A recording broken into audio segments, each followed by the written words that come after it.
Have you ever wondered why the name Cleopatra still echoes through history after more than 2,000 years? When countless other rulers have faded into obscurity. Tonight, as the gentle current of the Nile carries us back through time, we'll discover that behind the myths and Hollywood glamour lies a story far more captivating than any legend ever imagined. Close your eyes and let me transport you to a world where the Mediterranean Sea sparkled like scattered diamonds under an ancient moon, where the greatest library in Fjord held secrets that would astound us even today, and where a young princess was being groomed not just to rule an empire, but to become one of history's most brilliant political minds. You see, most people know Cleopatra only as a beautiful seductress, but that narrative barely scratches the surface of who she really was. She was a mathematician, a linguist, a naval commander, an economist, and a diplomat whose political strategies were so sophisticated that they influenced governments for centuries to come.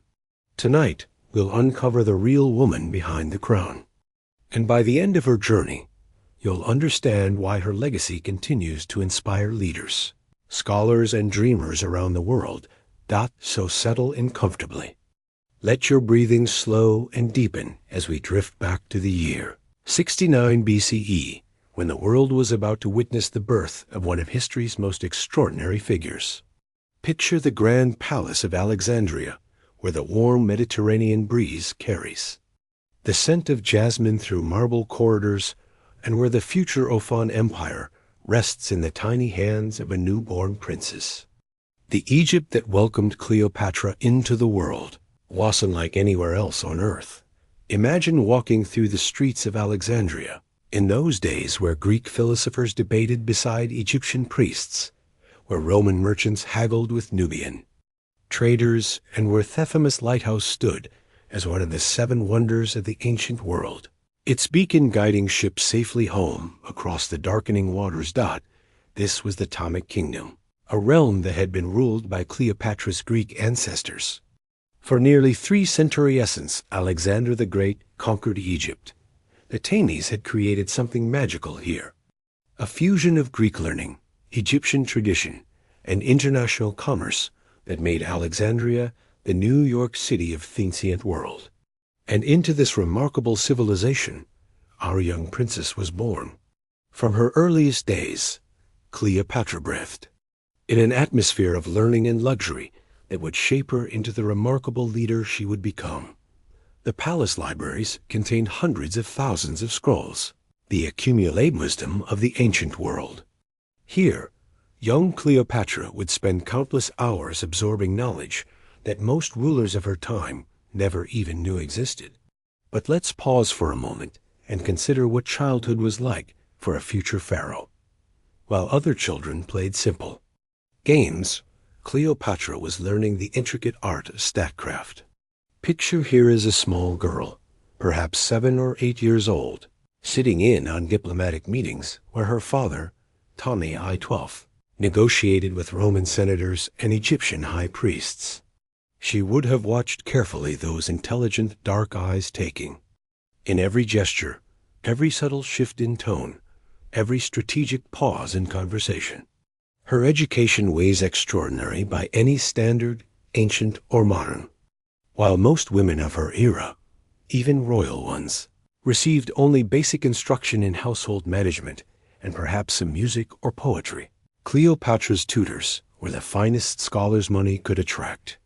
They came from Athens, from Rhodes, from the great centers of learning throughout the Mediterranean, and they brought with them knowledge that would have been considered revolutionary. Mathematics was one of her favorite subjects, and she quickly mastered concepts that challenged even her. Adultators. Imagine her working late into the evening by lamplight, calculating strata roots and taxation systems, already thinking like the ruler she would one day become. She understood that numbers were power, that the pharaoh who could master Egypt's complex economy would be the pharaoh who could maintain independence in an increasingly Roman world. But perhaps even more impressive was her linguistic ability. By the time she reached adolescence, Cleopatra could speak fluently in Greek, Egyptian, Latin, Hebrew, Arabic, Ethiopian, and several other languages that have been lost to history. This wasn't just showing off. It was strategic brilliance when she spoke to Egyptian farmers in their native tongue, or negotiated with Jewish merchants in Hebrew, or charmed Roman diplomats in perfect Latin. She was building bridges that previous toy rulers had never even attempted to construct. Her father, Ptolemy XII, recognized early on that his daughter possessed something special. Unlike his sons who seemed content with the pleasures of a lace life, Cleopatra demonstrated an insatiable curiosity about everything from military tactics to agricultural techniques. She would often slip away from her tutors to wander through Alexandria's bustling markets, talking with merchants and craftsmen, learning about the real Egypt that existed beyond the palace walls. These early adventures through the city streets taught her lessons no classroom could provide. She learned how the seasonal flooding of the Nile affected grain prices, how political rumors spread through the bazaars faster than official proclamations, and how ordinary Egyptians viewed their Greek descended rulers. This knowledge would prove invaluable when she eventually took the throne. But for now, she was simply a curious teenager, soaking up the rhythms of her future kingdom. The political situation during Cleopatra's youth was precarious and complex. Rome's influence over Egypt grew stronger each year, and her father's reign was marked by constant tension between maintaining Egyptian independence and appeasing Romandaments. Young Cleopatra watched as her father was forced into exile and then restored to power with Roman help, a humiliating cycle that taught her crucial lessons about the delicate balance of international politics. During one of these political crises, when Cleopatra was about 14, she accompanied her father to Rome itself. Picture this teenage princess walking through the Forum, observing the heart of the empire that increasingly controlled her homeland's destiny. She would have seen the magnificent temples, the bustling crowds, the impressive architecture that demonstrated Rome's wealth and power. But more importantly, she would have studied the Roman political system, watching senators debate and observing how the world's most powerful republic actually functioned. This visit to Rome was transformative for young Cleopatra. She realized that Egypt's survival depended not on military strength alone, but on diplomatic skill and economic leverage. Egypt controlled the grain that fed much of the Roman world, and she began to understand how this resource could be used as both carrot and stick in negotiations with Rome. The seeds of her later political strategies were planted during these formative experiences in the Eternal City. Back in Alexandria, Cleopatra's education continued to expand in remarkable directions. She studied naval architecture and could discuss the technical specifications of warships with her admirals. She learned about medicine and astronomy, understanding how the flooding of the Nile could be predicted by observing the stars. She mastered the art of rhetoric, practicing speeches that could inspire soldiers before battle or convince skeptical nobles to support her policies. But perhaps most importantly, she learned about the delicate art of ruling a diverse population. Egypt in her time was incredibly cosmopolitan.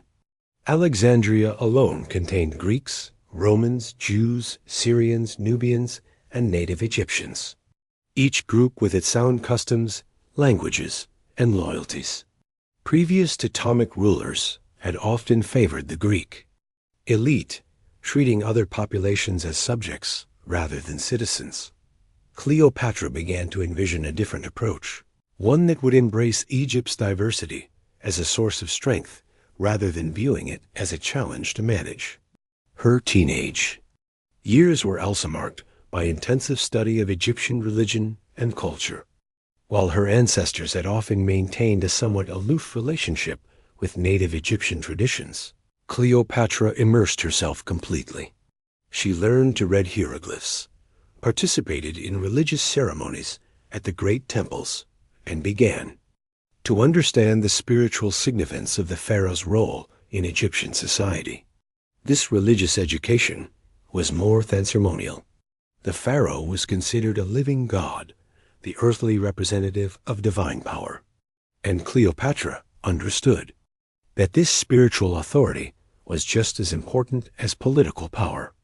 She spent countless hours with the high priests of Ptah, Isis, and other major deities, learning the intricate rituals and theological concepts that would legitimize her eventual rule in the eyes of her Egyptian subjects. As she approached her 18th birthday, Cleopatra had transformed from a curious princess into a formidable young woman whose education surpassed that of most rulers in the ancient world. She could debate a philosophy with Greek scholars, discuss engineering projects with Roman architects, negotiate trade agreements in multiple languages, and perform the sacred rituals that connected her to Egypt's 3,000-year-old traditions. Thepales.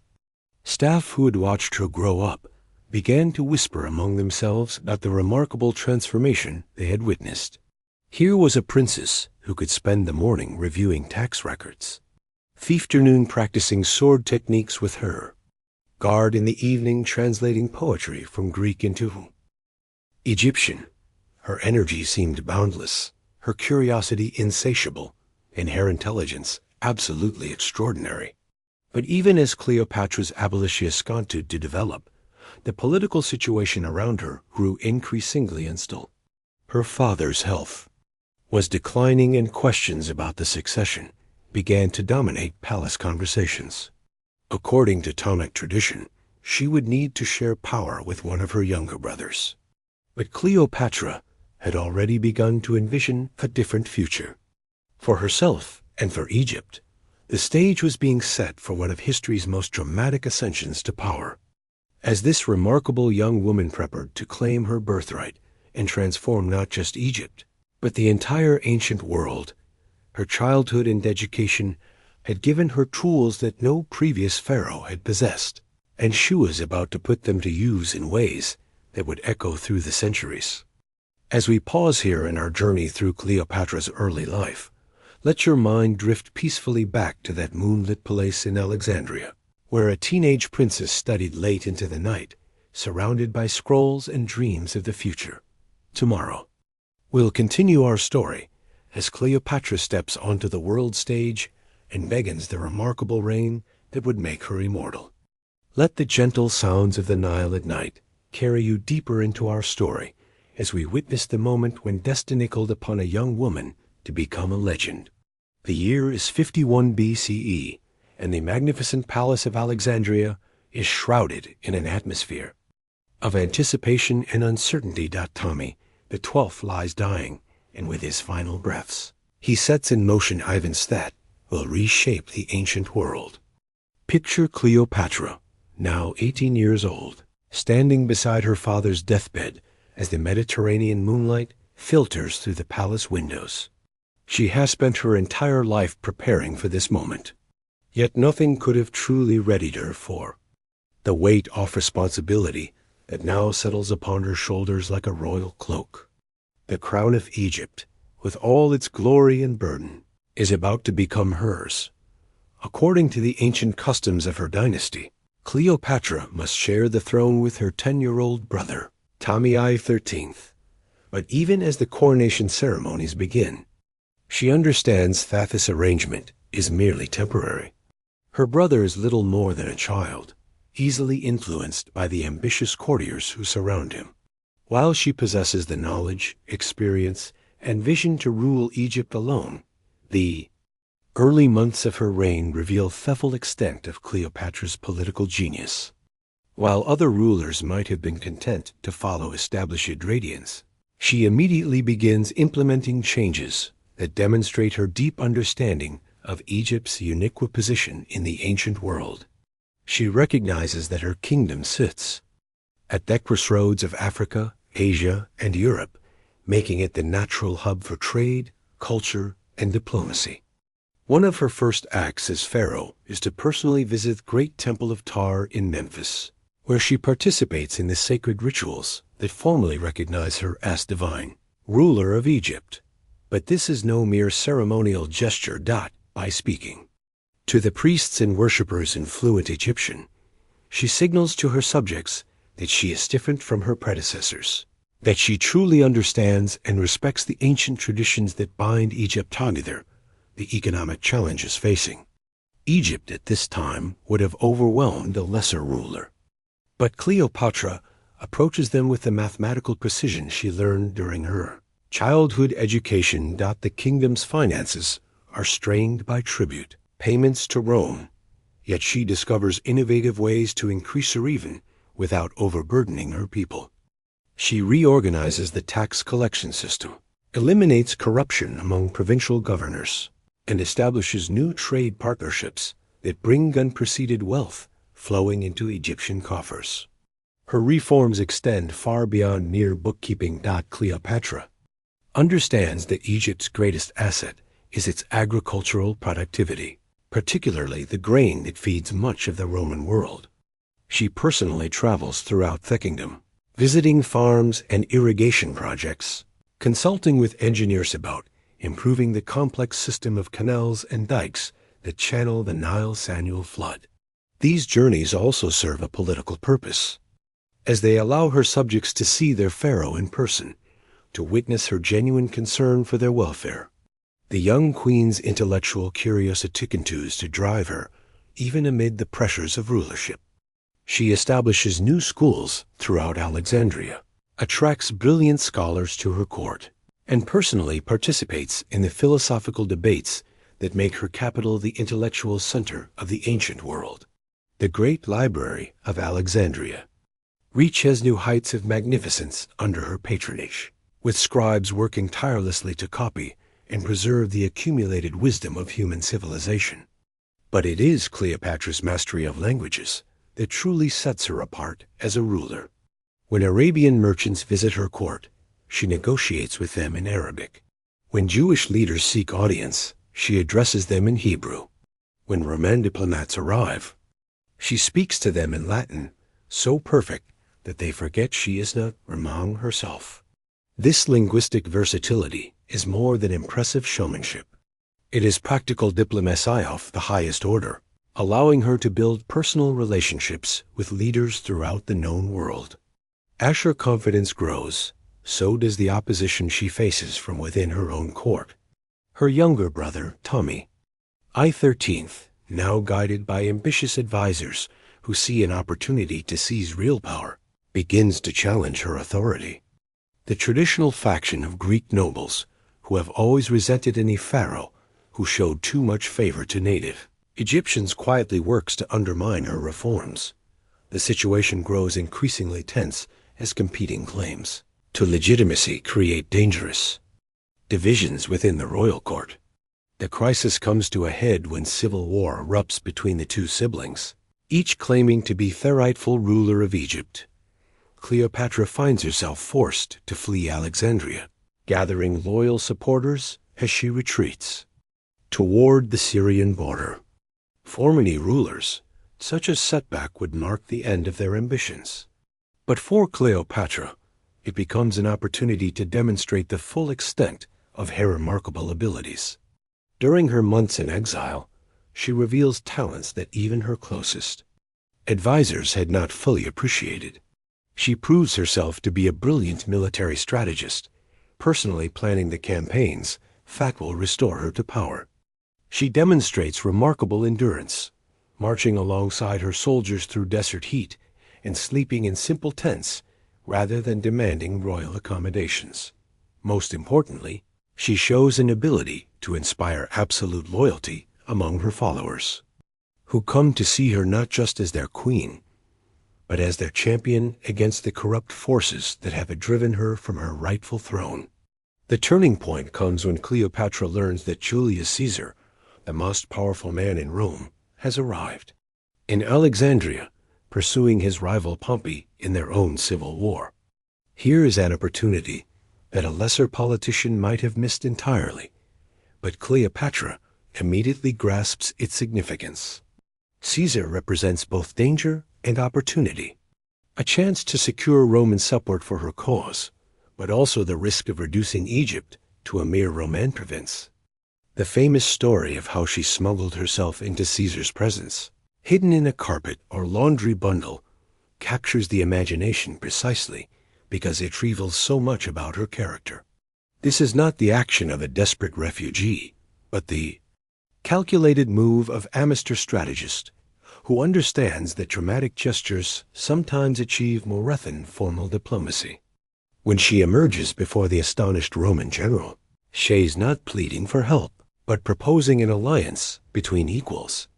The meeting between Cleopatra and Caesar marks the beginning of one of history's most consequential partnerships. But we must understand that their relationship, while certainly romantic, was fundamentally political. Cleopatra sees in Caesar a way to secure Egypt's independence while maintaining access to Roman markets and protection.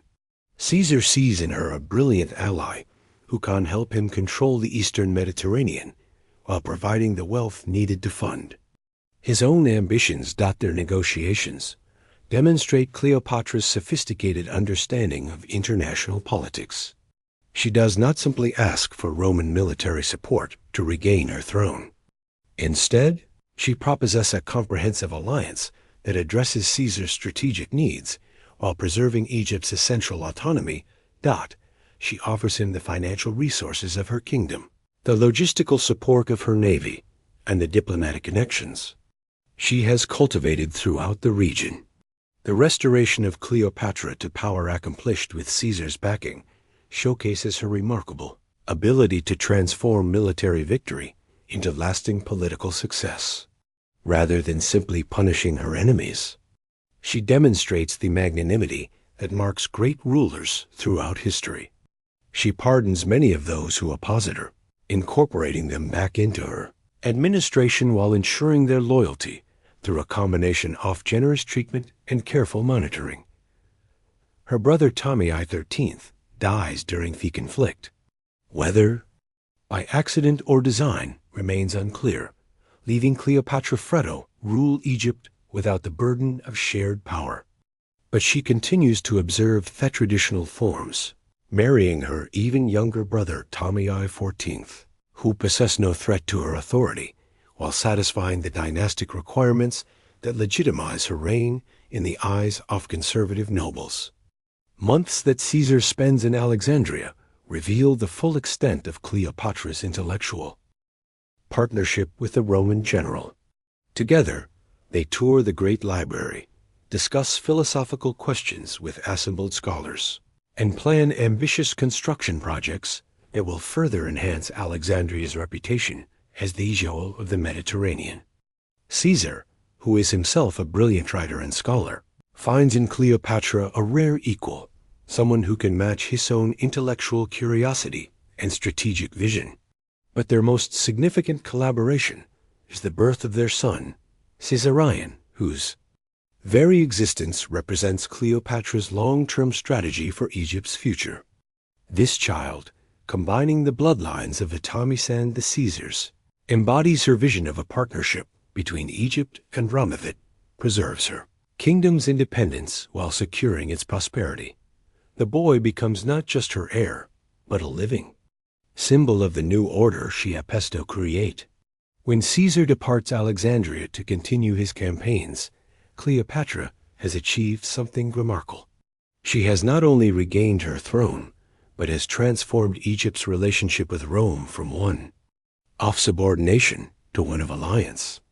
Her kingdom remains independent, its wealth intact, its cultural traditions respected. Yet, she has also secured the protection and partnership of the world's most powerful military leader.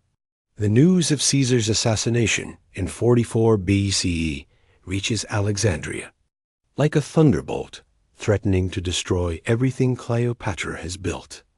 With her protector dead and Rome plunged into chaos, Egypt once again faces the prospect of becoming a mere province in Samianil's empire. But rather than despair, Cleopatra sees this crisis as another opportunity to demonstrate her remarkable resilience and strategic brilliance. As various Roman leaders struggle for control of Caesar's legacy, Cleopatra carefully evaluates each potential successor, seeking the one who can best serve Egypt's interests while honoring her partnership with the murdered general. Her choice eventually falls upon Mark Antony, one of Caesar's most trusted lieutenants, a man whose military prowess and political connections make him a natural ally for her ambitions. The famous meeting between Cleopatra and Antony on her golden barge reveals once again her mystery of symbolic diplomacy. Every detail of this encounter is carefully orchestrated to create maximum impact. From her costume as the goddess Aphrodite to the magnificent display of Egyptian wealth and artistry that surrounds her. But beneath the theatrical spectacle lies serious political calculation as she works to forge a new alliance that will secure Egypt's future in the post-Sia world. Their partnership proves even more productive than her relationship with Caesar had been. Together, Cleopatra and Antony envision an Eastern empire that combines Roman military might with Egyptian wealth and Egyptian wisdom. They plan campaigns that will extend their joint influence from the Yangtze Atlantic to the Indian Ocean, creating a power base strong enough to rival Rome itself. During these years of partnership with Antony, Cleopatra reaches the pinnacle of her powers as both ruler and diplomat. Picture her now in her late 20s, no longer the young woman who had to smuggle herself into Caesar's presence, but a mature queen whose reputation extends across the known world. Her palace in Alexandria has become a center of learning and culture that rivals anything Rome can offer. While her personal influence shapes events from Britain to India, the economic achievements of her reign during this period are nothing short of extraordinary. Under her guidance, Egypt experiences a golden age of prosperity that benefits not just the wealthy elite, but ordinary farmers, craftsmen, and merchants throughout the kingdom. She revolutionizes the ancient trade routes that connect Africa with Asia and Europe, establishing new partnerships with kingdoms as distant as India and Ethiopia. Egyptian ships, flying her personal standard, become familiar sights. In harbors from Spain to the Persian Gulf, her innovations in agriculture transform Egypt into an even more productive granary for the ancient world. Working closely with engineers and farmers, she oversees the construction of new irrigation systems that increase crop yields while reducing the labor required for cultivation. These projects employ thousands of workers, stimulating the economy while improving the lives of rural communities that had been neglected by previous rulers. But perhaps most remarkably, Cleopatra begins to envision Egypt as something more than just a regional power. Her correspondence with rulers throughout the ancient world reveals a woman thinking on a truly global scale, planning trade networks that would span continents and diplomatic alliances that would reshape the balance of international power. She exchanges gifts and ambassadors with the Queen of Ethiopia, negotiates commercial treaties with Arabian princes, and maintains friendly relations with the distant kingdoms of India. The cultural flurrying of Alexandria under her patronage attracts scholars, artists, and philosophers from every corner of the Mediterranean world. The Great Library expands to contain nearly 500,000 scrolls, while the museum becomes a research center where brilliant minds collaborate on projects that advance human knowledge in mathematics, astronomy, medicine, and engineering. Cleopatra herself participates actively in these intellectual pursuits, contributing to discussions on subjects ranging from naval architecture to agricultural chemistry. Her mastery of languages continues to serve her well in these international dealings. When she receives delegations from distant lands, she often astonishes visitors by addressing them in their native tongues, demonstrating not just linguistic skill, but genuine respect for their cultures.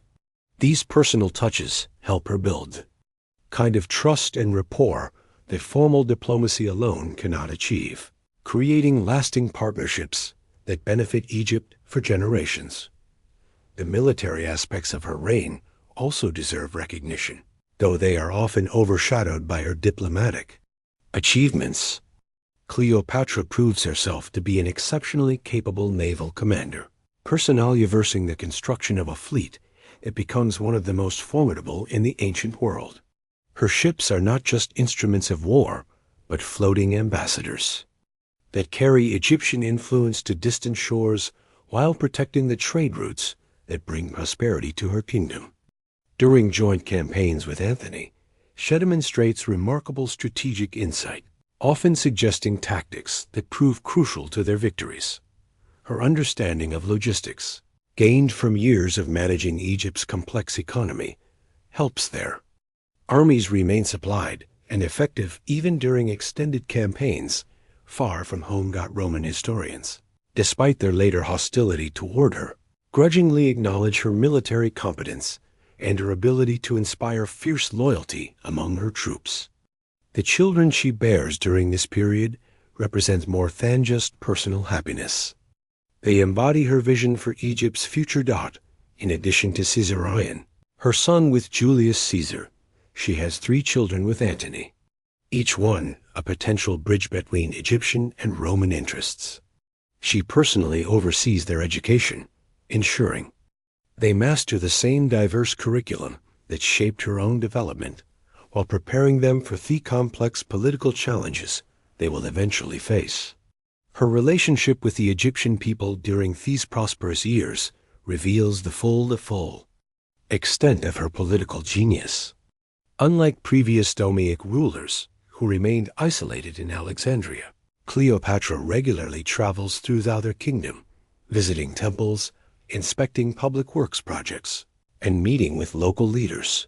These journeys are not mere ceremonial occasions, but working visits where she addresses real problems and implements practical solutions. The religious dimension of her reign continues to deepen as she matures as a ruler. She becomes increasingly identified with the goddess Isis, not just in ceremonial contexts, but as a living embodiment of divine wisdom and protection. This spiritual authority proves just as important as her political power, creating bonds with her subjects that transcend mere loyalty to government and approach genuine devotion to their queen as a sacred figure. Her court during these years attracts visitors from across the known world, all eager to witness the splendor of the last great pharaoh. Ambassadors return to their home countries with tales of banquets where the food is served on golden plates, where the entertainment includes performances by the finest musicians and dancers in the world, and where the queen herself participates in philosophical discussions that continue long into the night. But beneath all this magnificence, Cleopatra never loses sight of the practical challenges that face her kingdom. She continues to modernize Egypt's administrative systems, creating more efficient methods for tax collection, record-keeping, and communication between the capital and distant provinces. Her reforms ensure that royal decrees reach even the most remote villages, while reports from local officials flow back to Alexandria with unprecedented and accuracy. The scientific and technological advances sponsored by her court have lasting impact far beyond Egypt's borders. Alexandrian scholars, working with the sources she provides, make breakthrough discoveries in astronomy that improve navigation for merchants and naval commanders throughout the Mediterranean. Medical researchers supported by royal patronage develop new treatments for diseases that have plagued humanity for centuries. Engineers design architectural lineage that influence construction projects across the ancient world. Her personal library, separate from the great public collection, contains works in dozens of languages, many of them acquired through her extensive correspondence with rulers and scholars worldwide. She reads voraciously, staying current with philosophical developments in Athens, scientific discoveries in Rhodes, and historical chronicles from Rome. This intellectual curiosity keeps her informed about trends and events that might affect Egypt's interests, while also satisfying her genuine love of flirting for its own sake. The diplomatic protocols she establishes become models that other courts throughout the ancient world eventually adopt. Her innovations in ceremonial practice, gift exchange, and Trier-Negocian reflect her deep understanding of human psychology and cultural differences. Foreign ambassadors often comment on the skill with which she manages to honor their traditions, while maintaining Egypt's dignity and independence. As her partnership with Antony deepens and expands, their joint vision for the future becomes increasingly ambitious. They plan to create an Eastern empire that would stretch from the Atlantic Ocean to the borders of China, combining Roman military organization with Egyptian wealth and administrative expertise. This grand design requires careful coordination between their respective territories, leading to innovations in communication and transportation that benefit both kingdoms. The naval expeditions they sponsor together explore trade routes that previous generations had considered impossibly dangerous. Egyptian and Roman ship sailing under joint command establish commercial relationships with kingdoms along the African coast in the Arabian Peninsula and beyond the Persian Gulf. These voyages bring back not just exotic goods, but knowledge of distant peoples and cultures that enriches the cosmopolitan atmosphere of Alexandria. Her influence on Roman culture during this period is often underestimated by historians who focus primarily on military and political events. Through her relationship with Antony and the Roman officers who serve in Egypt, she introduces Eastern customs, artistic styles, and intellectual traditions that gradually transform Roman society. The luxury goods, architectural techniques, and scholarly works that flow from Egypt to Rome help create the cultural synthesis that will characterize the later Roman Empire. The festivals and celebrations she organizes in Alexandria become legendary throughout the ancient world, attracting visitors who travel thousands of miles just to witness these spectacular events. But these gatherings serve serious political purposes as well as providing entertainment. They offer opportunities for diplomatic negotiations, commercial agreements, and cultural exchanges that strengthen Egypt's position in the complex web of international relationships. Her personal involvement in every aspect of government continues to astonish those who work with her. She reviews financial reports with the same attention to detail that she brings to military planning or religious ceremonies. Her memory for names, dates, and statistical information become secondary among her administrators, who learn that she expects them to match her own standards of thoroughness and accuracy. The construction projects undertaken during her reign transform Alexandria into one of the most beautiful cities in the ancient world. New temples, libraries, theaters, and public buildings rise throughout the capital, each one designed to showcase both Egyptian traditions and international influences. These architectural achievements create employment for thousands of skilled craftsmen, while demonstrating Egypt's prosperity and cultural sophistication to visitors from around the world. But even as Cleopatra reaches the height of her power and influence, she remains acutely aware of the gathering storm clouds on the horizon.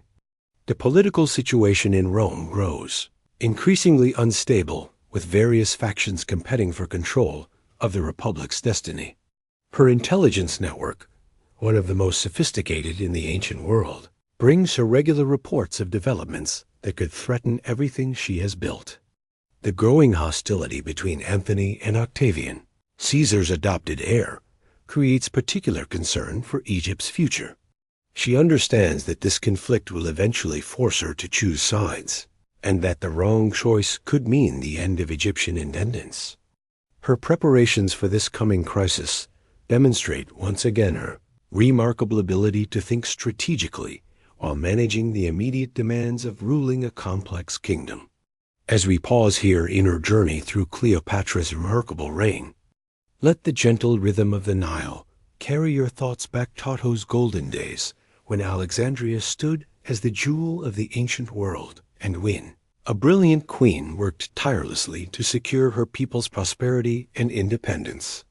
The challenges ahead will test every skill she has developed, every alliance she has forged, and every dream she has dared to pursue. The shadows of conflict begin to lengthen across the Mediterranean as we continue our peaceful journey through Cleopatra's extraordinary life. Picture her now in her palace study, surrounded by maps and scrolls, the flickering oil lamps casting dancing patterns on the walls as she works late into the night. At 34, she has become one of the most powerful rulers in the ancient world. Yet, she faces challenges that would have broken lesser monarchs. The tension between Mark Antony and Octavian has escalated beyond mere political rivalry into open warfare. And Cleopatra understands that Egypt's fate hangs in the balance. Her spies throughout the Roman world send regular reports that paint an increasingly dire picture.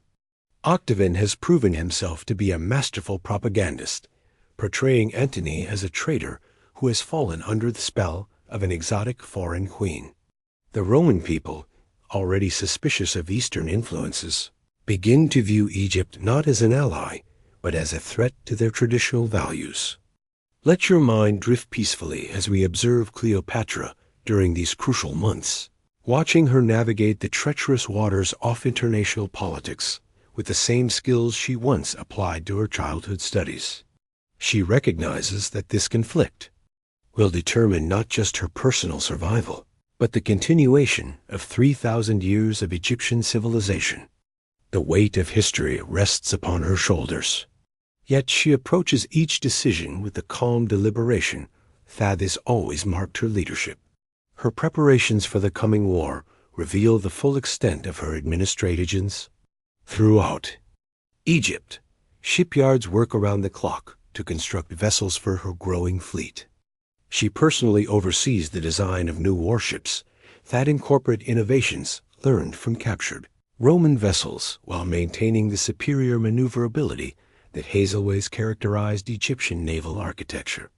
These ships will carry not just soldiers and weapons, but the hopes of an entire civilization.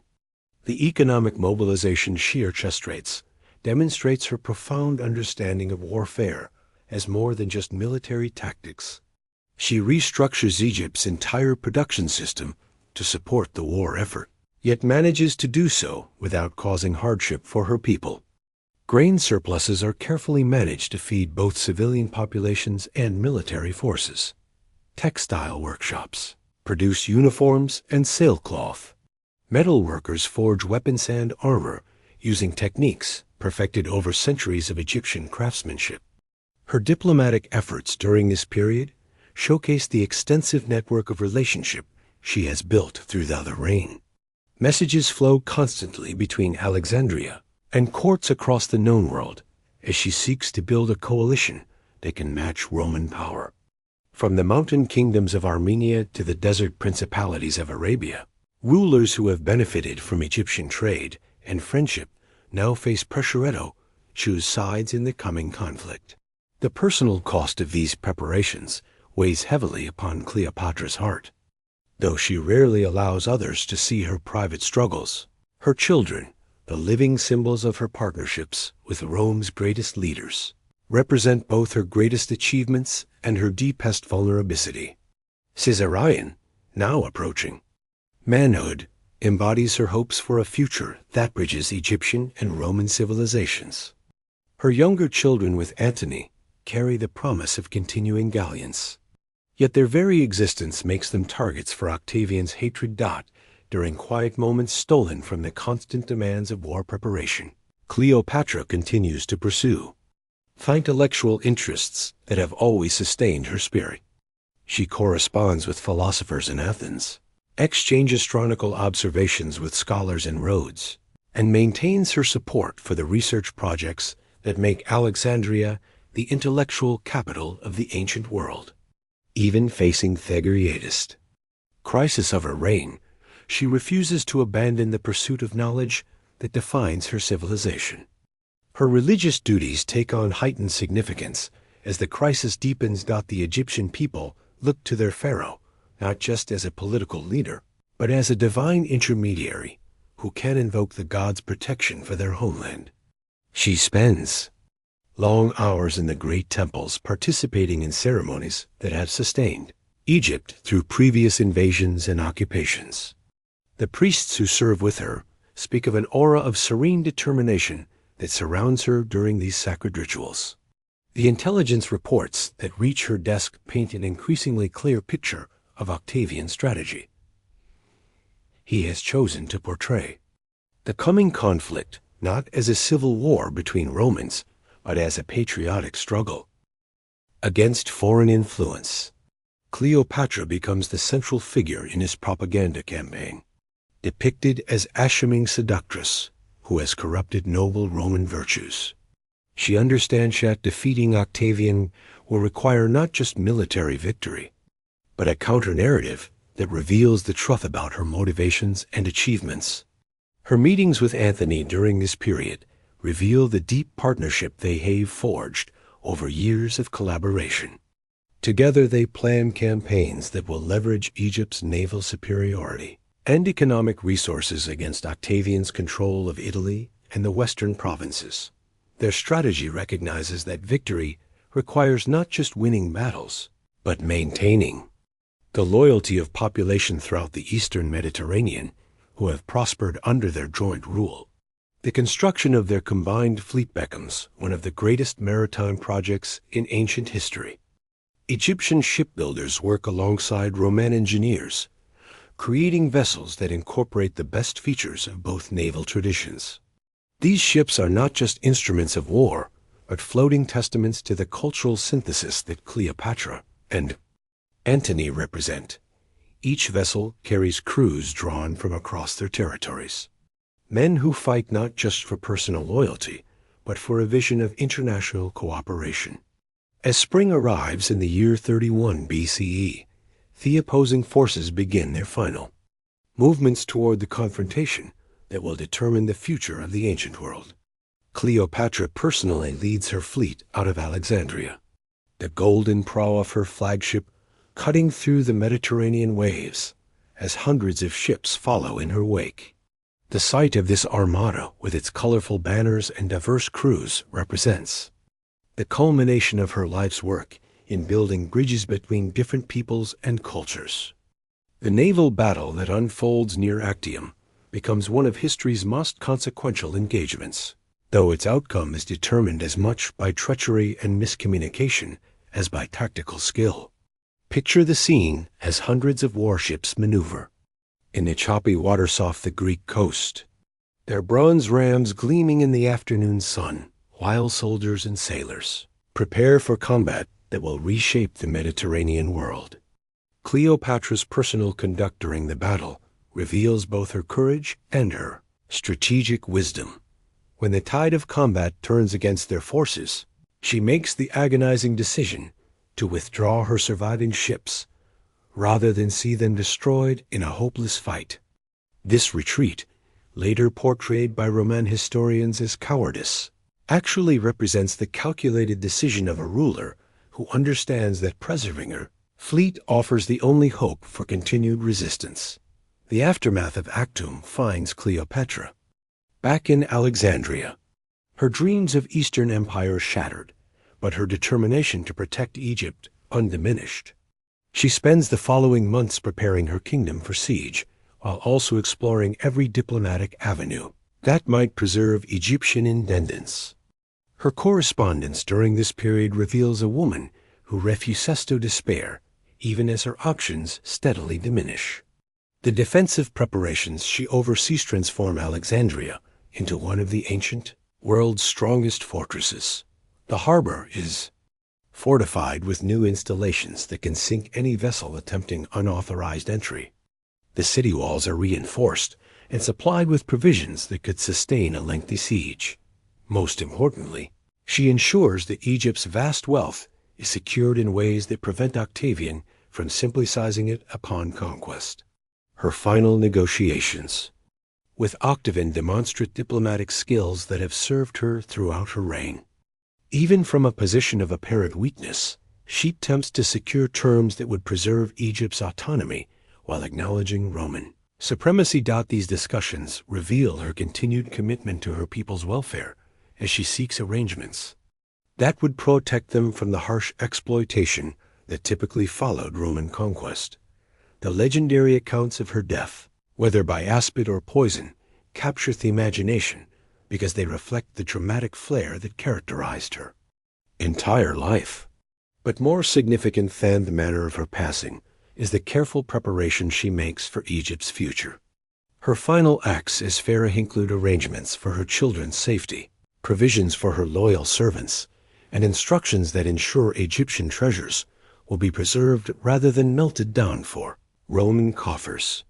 The immediate aftermath of Cleopatra's death sees Octavian's forces occupy Alexandria, bringing to an end nearly 3 centuries of Ptolemaic rule and 3 millennia of Egyptian independence. Yet, even in defeat, her legacy begins to take shape in ways that will influence the ancient world for generations to come. The cultural synthesis she promoted between Egyptian, Greek, and Roman traditions becomes part of the foundation for the cosmopolitan civilization that will characterize the Roman Empire at its height. The scholars and artists who flourished under her patronage carry their knowledge and skills throughout the Mediterranean world, spreading innovations in science, medicine, engineering, and literature that enrich human civilization.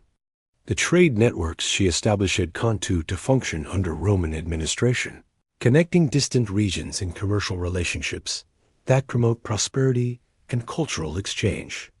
The architectural achievements of Haran inspire builders and designers across the empire, influencing the development of new styles that combine Eastern and Western elements. Her children, despite the tragic circumstances of their mother's defeat, carry forward aspects of her vision in their own lives. Those who survive Octavian's purges eventually find places in the Roman world where their Egyptian heritage and cosmopolitan education make them valuable contributors to imperial administration and culture.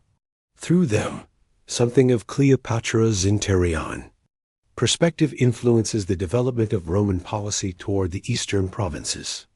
The historical reputation she acquires in the decades following her death reflects the complex nature of her achievements and the political needs of her Roman conquerors. Octavian, now styling himself Augustus, requires a narrative that justifies his victory while explaining the fierce resistance he encountered. The portrait of Cleopatra that emerges from official Roman sources emphasizes her personal allure while downplaying her political and intellectual capabilities, creating a legend that obscures her real accomplishments. Yet even Roman historians, writing under imperial patronage, cannot entirely suppress evidence of her remarkable abilities. Their accounts, despite their hostile ideas, preserve glimpses of the brilliant ruler who mastered multiple languages, revolutionized international diplomacy, and transformed Egypt into the ancient world's most prosperous kingdom. These fragments of truth provide the foundation for later generations to reconstruct a more accurate understanding of her life and reign. The archaeological evidence that emerges over subsequent centuries tells a story that complements and symmetrious contracts. The literary sources, inscriptions throughout Egypt, reveal the extent of her building projects and administrative reforms. Papyrus documents preserve records of the economic innovations that brought unprecedented prosperity to her people. Coins bearing her image show a woman's appearance reflects intelligence and determination rather than mere beauty. The religious traditions she promoted continue to influence spiritual development throughout the Roman Empire and beyond. Her identification with the goddess Isis helped spread Egyptian religious concepts across the Mediterranean world, offering believers a vision of divine feminine wisdom that complements traditional Roman masculine deities. These spiritual innovations eventually contribute to the religious synthesis that characterizes late antiquity. The scientific and technological advances espoused by her court continue to influence human progress long after Alexandria's golden age has ended. Mathematical concepts developed by scholars working under her patronage contribute to advances in engineering and astronomy that benefit subsequent civilizations. Medical knowledge preserved in Alexandrian libraries provides the foundation for later developments in healing and surgery. Geographical information gathered by expeditions. She sponsored helps mapmakers create more accurate representations of the known world.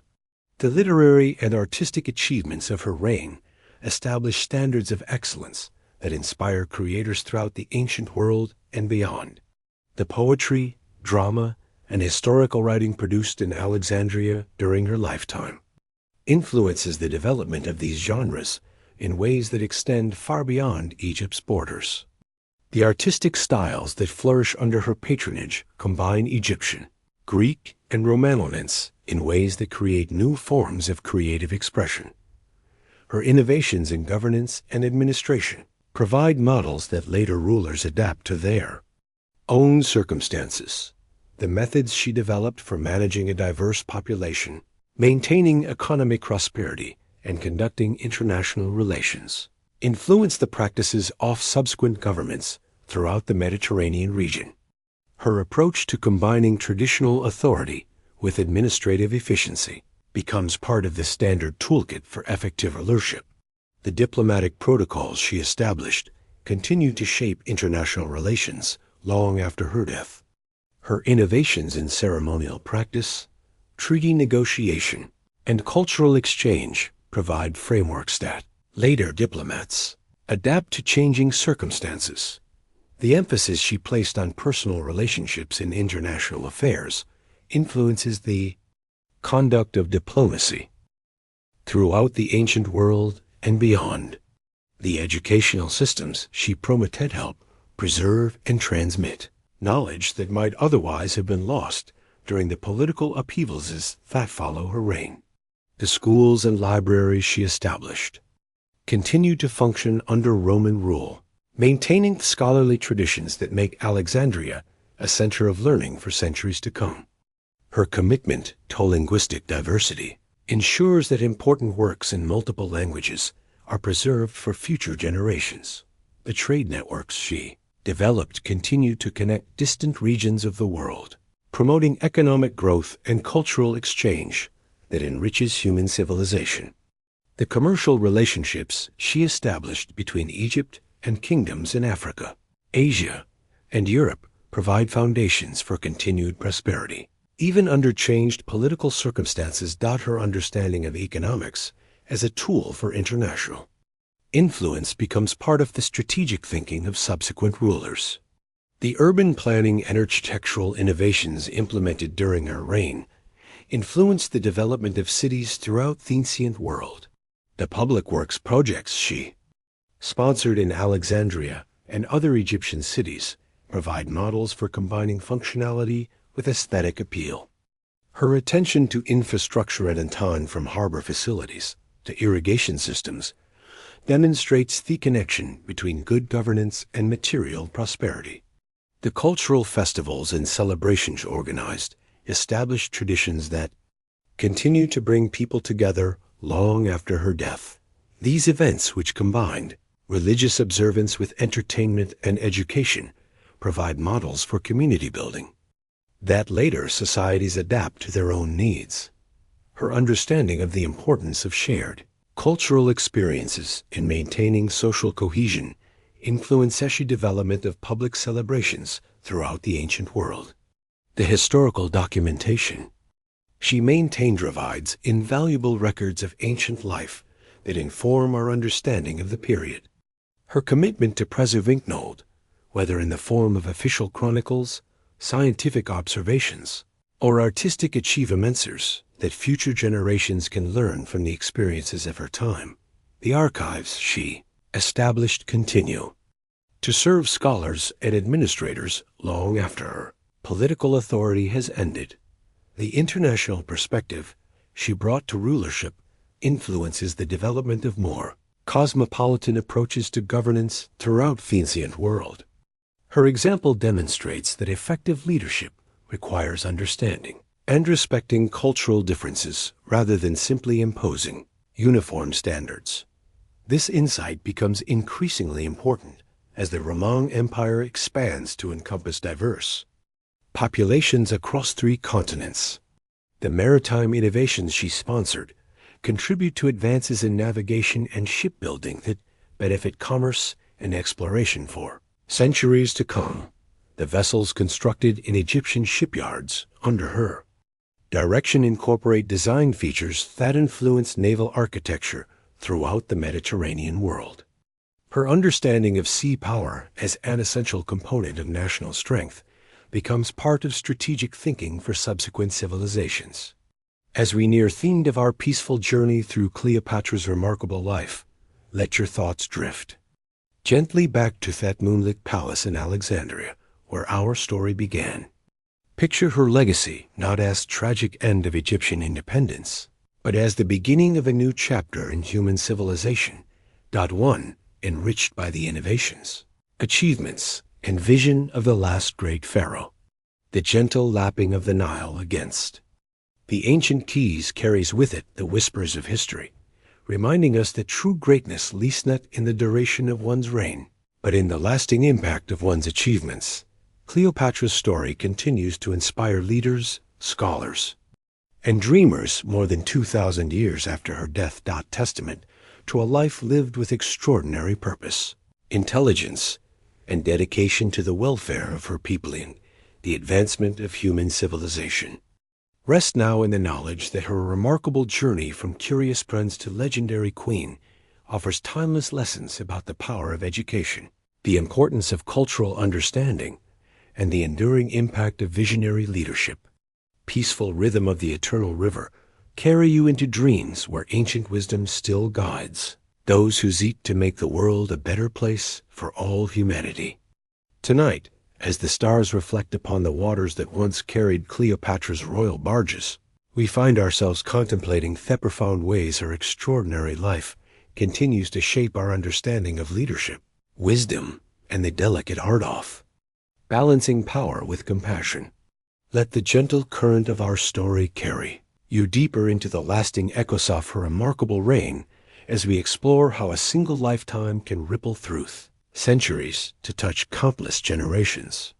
In the quiet hours following her death, as Alexandria mourned the loss of its beloved queen, something remarkable began to unfold across the ancient world. The seeds she had planted during her 21 years of rule started to bloom in ways that even her brilliant strategic mind could never have fully anticipated. Picture the scholars in distant libraries, carefully preserving the mathematical treatises and astronomical absurdity that had flourished under her patronage, knowing that this knowledge would illuminate the path for future generations of thinkers and innovators. The administrative systems she had perfected continued to function with remarkable efficiency even under Roman occupation, demonstrating the depth of her governmental reforms. Tax collectors throughout Egypt still used the streamlined methods she had developed, ensuring that revenues flowed smoothly while minimizing the burden on ordinary citizens. Provincial governors trained in her diplomatic techniques maintained stability across the kingdom by respecting local customs while enforcing imperial law with the same cultural sensitivity she had always demonstrated. Her influence on trade and commerce proved equally enduring as the commercial network she had established continued to connect distant corners of the ancient world long after her political authority had ended. Merchants sailing the Red Sea still followed the routes she had mapped out to reach the spice markets of India and the gold mines of Ethiopia. Caravans crossing desert wastes continued to use the watering stations and supply depots she had constructed to facilitate trade between Africa and Asia. These economic arteries pulsing with the lifeblood of international commerce ensured that her vision of interconnected prosperity would survive the political upheavals that followed her reign.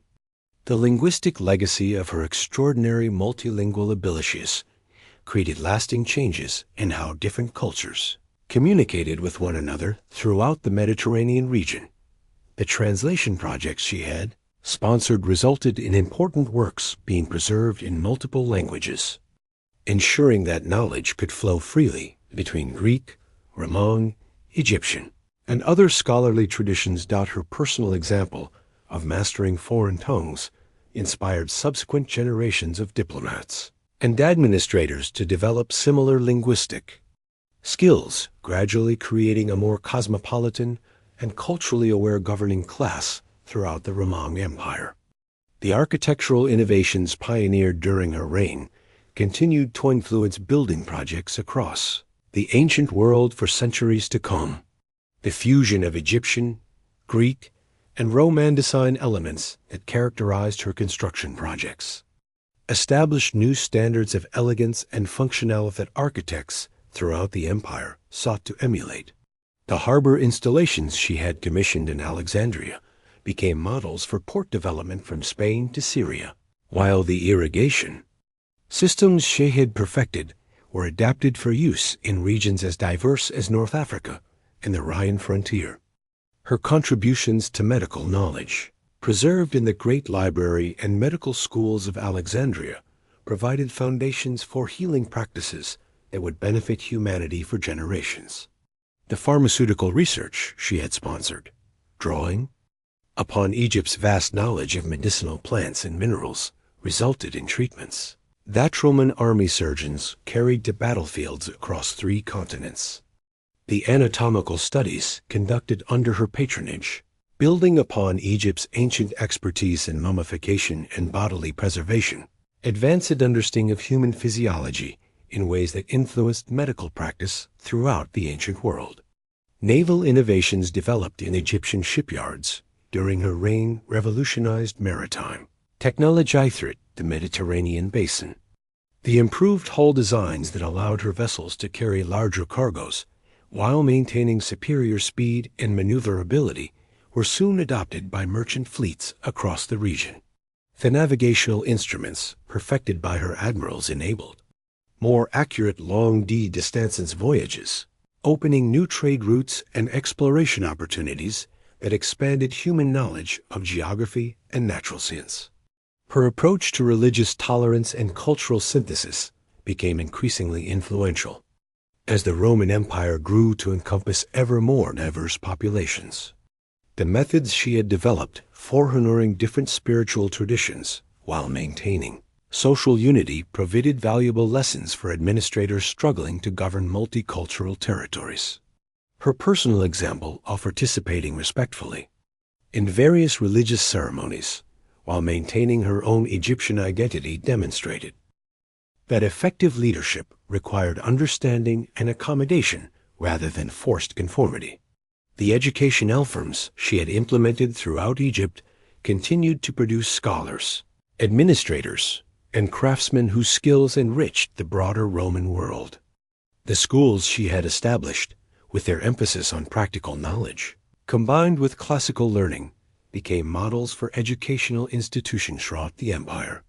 Her insistence on teaching multiple languages and cultural traditions prepared generations of Egyptians to serve effectively in the cosmopolitan environment of imperial administration while also preserving their own heritage and identity. The agricultural innovations she had sponsored transferred farming practices not only in Egypt, but throughout the Roman world as crops, techniques, and tools developed along the Nile were adapted for use in different climates and soil conditions. The improved irrigation methods she had promoted increased agricultural productivity across North Africa and the Eastern Mediterranean, helping to feed the growing urban populations that characterized the imperial period. Her attention to crop rotation and soil conservation provided sustainable farming practices that maintained agricultural productivity over long periods without depleting natural resources. The diplomatic protocols she had established influenced international relations throughout the ancient world and beyond, as her innovations in ceremonial practice, gift exchange, and treaty negotiation provided frameworks that subsequent civilizations adapted to their own circumstances. Her emphasis on personal relationships in diplomatic affairs, combined with meticulous attention to cultural sensitivities, been standard practice among skilled negotiators throughout the Mediterranean region. The precedents she set for combining formal negotiations with cultural exchange created opportunities for peaceful resolution of conflicts that might otherwise have led to destructive warfare. Her impact on women's roles in society, though limited by the constraints of ancient attitudes, nevertheless provided an inspiring example of female capability in leadership, scholarship, and public administration. The women who served in her court, from scribes and translators to financial administrators and diplomatic representatives, carried their skills and experience into the broader Roman world, gradually expanding opportunities for female participation in public life. Her own example of combining traditional feminine roles with political authority offered a model that influenced attitudes toward women's capabilities throughout the ancient world. The scientific instruments and measurement standards she had promoted in Alexandria influenced technical development across the Roman Empire, as Egyptian innovations in astronomy, mathematics, and engineering were adopted by scholars and craftsmen in distant provinces. The precise calendar calculations deved by her court astronomers improved agricultural planning and commercial scheduling throughout the Mediterranean region. The mathematical techniques pioneered in Alexandrian schools provided tools for architecture and engineering projects that enhanced urban development across the empire.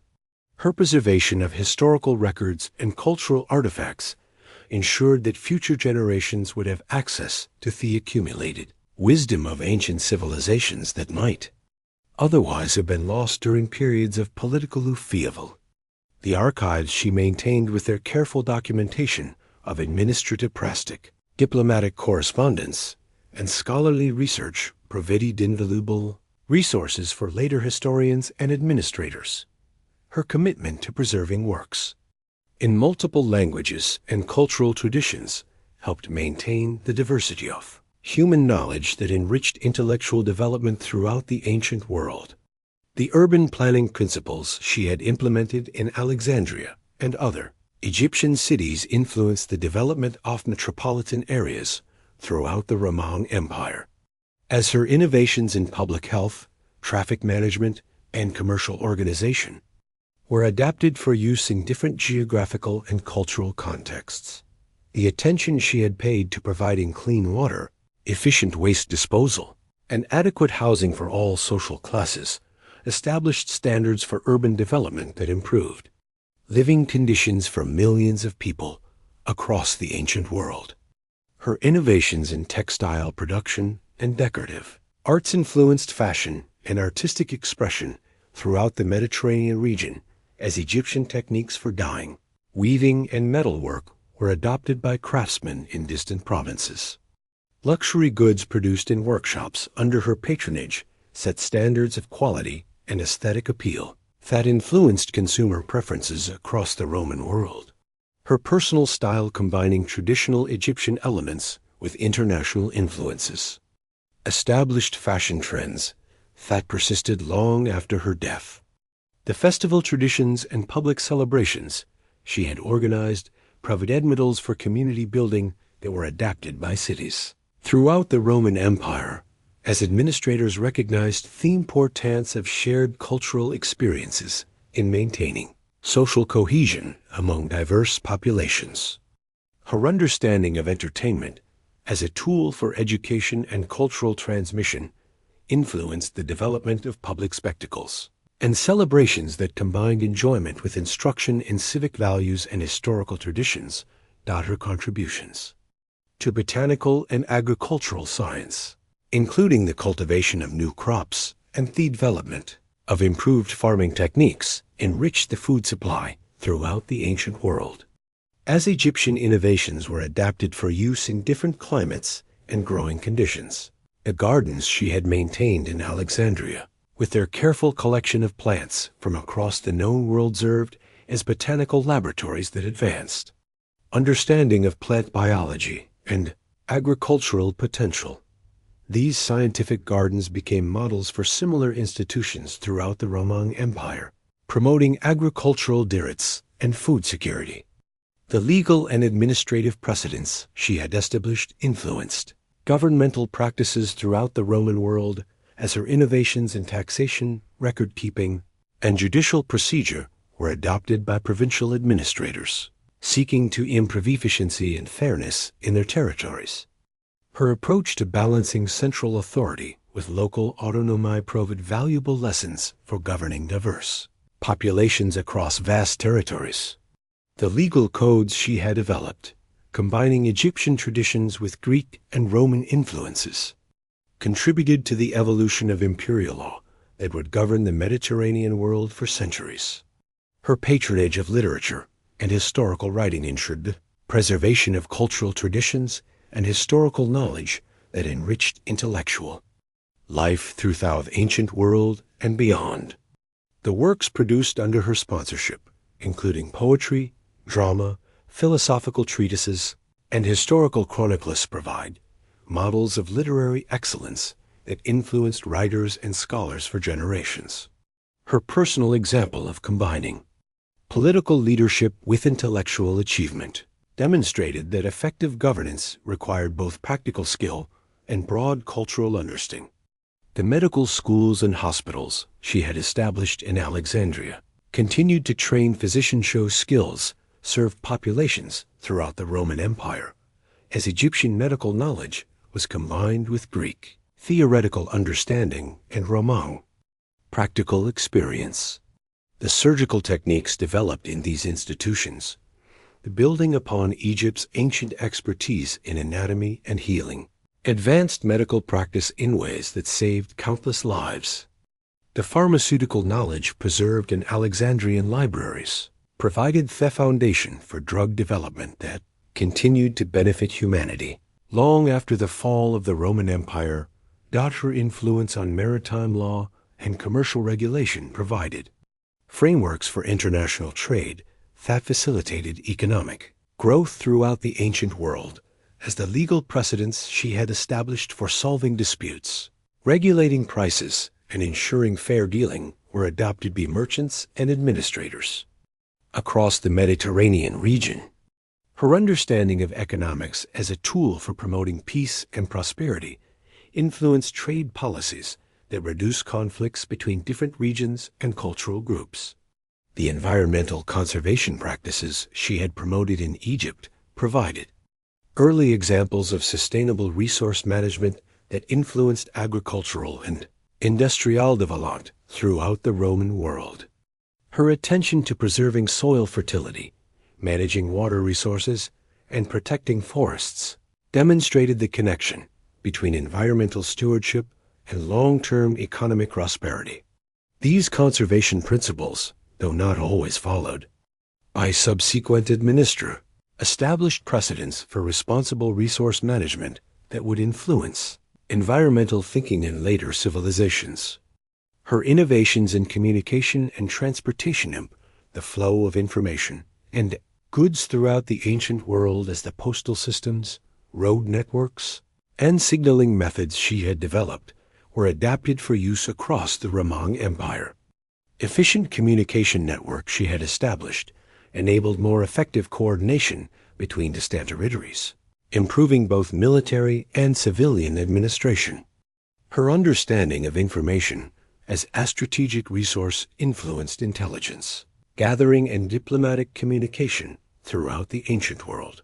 The cultural exchange programs she had promoted between Egypt and other regions created lasting connections between different civilizations that enriched human knowledge and understanding.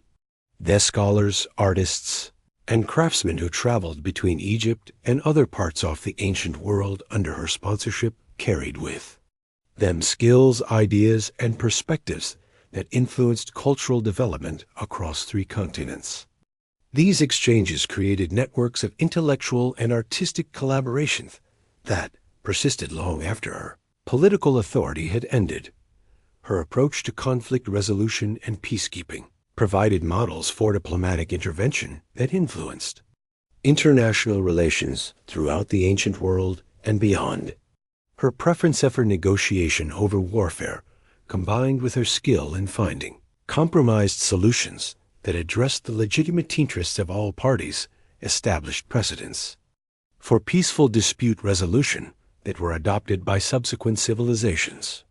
Her understanding that lasting peace required mutual respect and shared prosperity influenced diplomatic thinking that extended far beyond the ancient Mediterranean. The technological innovations developed under her patronage, from improved metalwork techniques to more efficient agricultural tools, enhanced productivity and living standards throughout the Roman world as Egyptian innovations were adapted for use in different environments and applications. The engineering projects she had sponsored, including harbor improvements, irrigation systems, and building techniques, provided models for infrastructure development that influenced urban planning and construction across the empire. Her preservation of artistic traditions and support for creative expression ensured that the cultural heritage of Egypt and other ancient civilizations would survive the political upheavals that followed her reign. The paintings, sculptures, musical compositions, and literary works produced under her patronage provided inspiration for artists throughout the ancient world and beyond.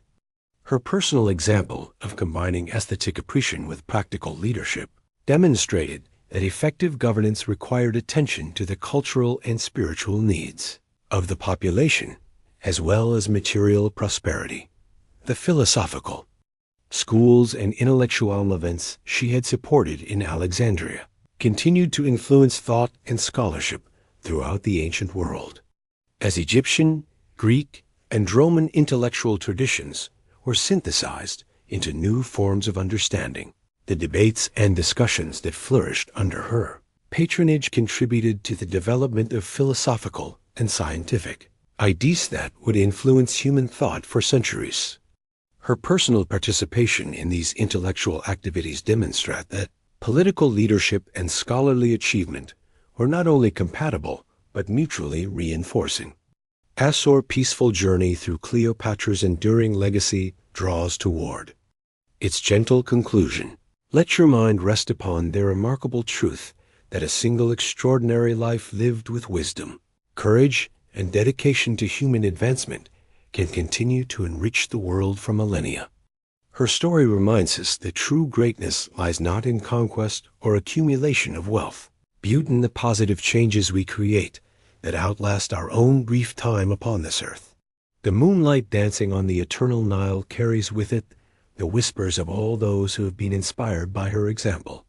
From ancient scholars preserving knowledge in distant libraries to modern leaders seeking to bridge cultural divides through understanding and respect, her legacy flows like the great river itself, nourishing the growth of human civilization wherever its influence searches, reminding us that the pursuit of knowledge, the embrace of diversity, and the commitment to justice are the foundations upon which lasting achievements are built. Rest now in the peaceful knowledge that Cleopatra's remarkable journey from curious child to visionary queen offers timeless lessons about the power of education, the importance of cultural understanding, and the enduring impact of leadership guided by wisdom and compassion. Let the gentle rhythm of the ancient waters carry you into dreams where the best of human potential continues to flourish, and where the bridges she built between different peoples and cultures still offer pathways toward a more connected and peaceful world. In the quiet hours before dawn, when the world holds its breath between night and day, we find ourselves drawn back to contemplate the extraordinary tapestry of achievements that Cleopatra wove during her remarkable lifetime. Let the gentle whispers of history carry you deeper into understanding how this singular woman transformed not just her own kingdom, but the very foundations of civilization itself. Picture her in the final years of her reign, no longer the young princess who had once hidden among scrolls in Alexandria's great library, but a mature ruler whose influence stretched across 3 continents. The palace chambers, where she conducted her daily business, had become the nerve center of an empire that touched the lives of millions. From the grain farmers along the Nile's fertile banks to the spice merchants navigating the treacherous waters of the Red Sea, her mornings typically began before sunrise when the cool desert air still carried the night's tranquility through the palace corridors. While most of her subjects still slept, Cleopatra would already be at work reviewing reports from provincial governors, studying weather patterns that might affect the harvest, and corresponding with rulers from kingdoms whose names have long since faded from memory. This dedication to the minutiae of governance revealed the true secret of her success, an understanding that great leadership required attention to countless small details that together created prosperity for entire civilizations. The economic transformation she had orchestrated throughout Egypt during Haran stands as perhaps her most lasting practical achievement.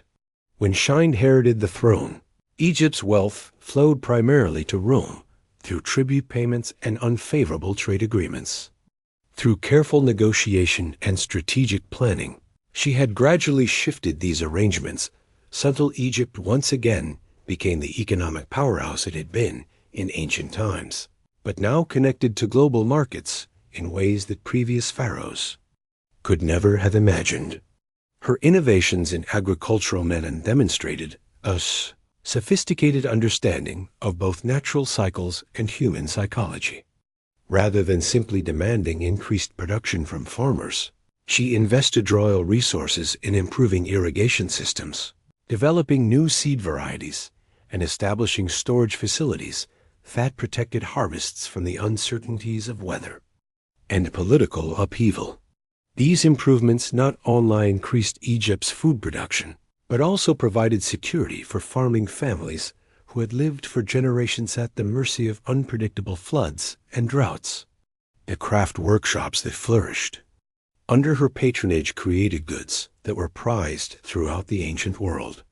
From the finest textiles woven with threads of gold and silver to perfumes that captured the essence of exotic flowers in small alabaster containers, Egyptian artisans working under her direction developed new techniques for glass-making, metalwork, and jewelry creation that influenced artistic production across the Mediterranean region. These workshops provided employment for thousands of skilled workers while establishing Egypt's reputation for luxury goods that commanded premium prices in international markets. Her naval achievements extended far beyond ships that fought at Actium, encompassing a complete transformation of Egypt's maritime capabilities.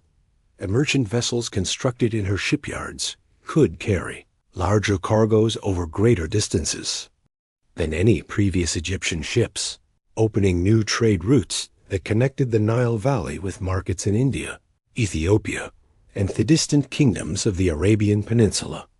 These commercial expeditions brought back not only exotic goods, but also knowledge of navigation, shipbuilding techniques, and foreign customs that enriched Egyptian culture and understanding.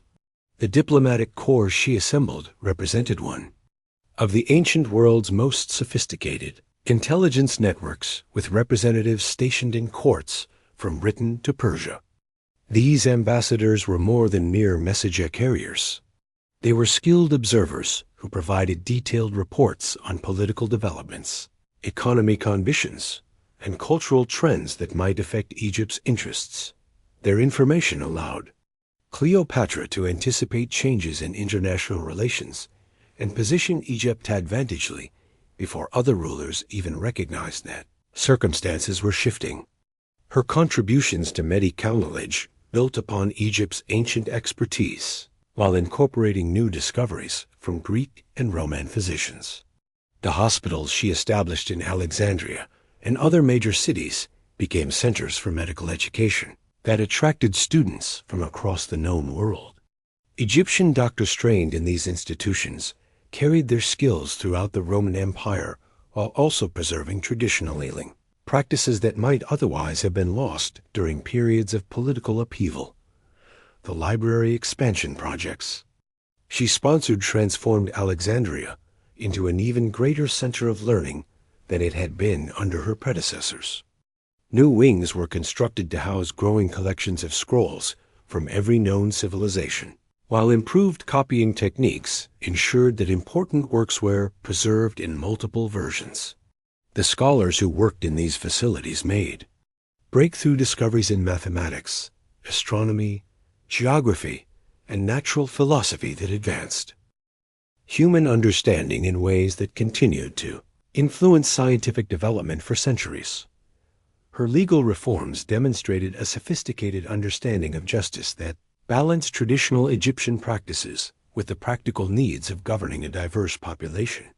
The court systems she established provided fair hearings for citizens, regardless of their ethnic background or social status, while also maintaining the ceremonial aspects of royal authority that legitimized her rule in the eyes of conservative nobles. These legal innovations created frameworks for dispute resolution that were later adopted throughout the Roman Empire. The public works projects undertaken during her reign transformed Egyptian cities into models of urban planning that influenced architectural development across the ancient world. New aqueducts brought fresh water to previously underserved neighborhoods, while improved sewage systems enhanced public health in ways that reduced disease and increased life expectancy. The parks and public spaces she created provided venues for community gatherings that strengthened social bonds among Egypt's diverse population. Her patronage of the arts created a cultural flowering that produced works of lasting beauty and significance. The painters, sculptors, musicians, and poets who worked under her sponsorship developed new styles that combined Egyptian traditions with international influences, creating artist expressions that captured the cosmopolitan spirit of her reign. These cultural achievements provided inspiration for creative works throughout the ancient world, while also preserving Egyptian artistic traditions for future generations.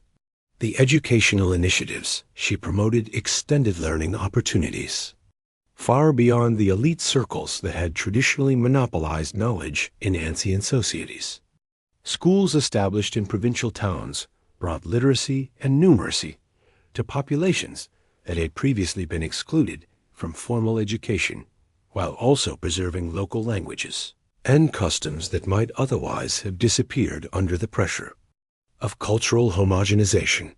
These educational programs created a more informed and capable citizenry that could participate effectively in the complex society she was creating.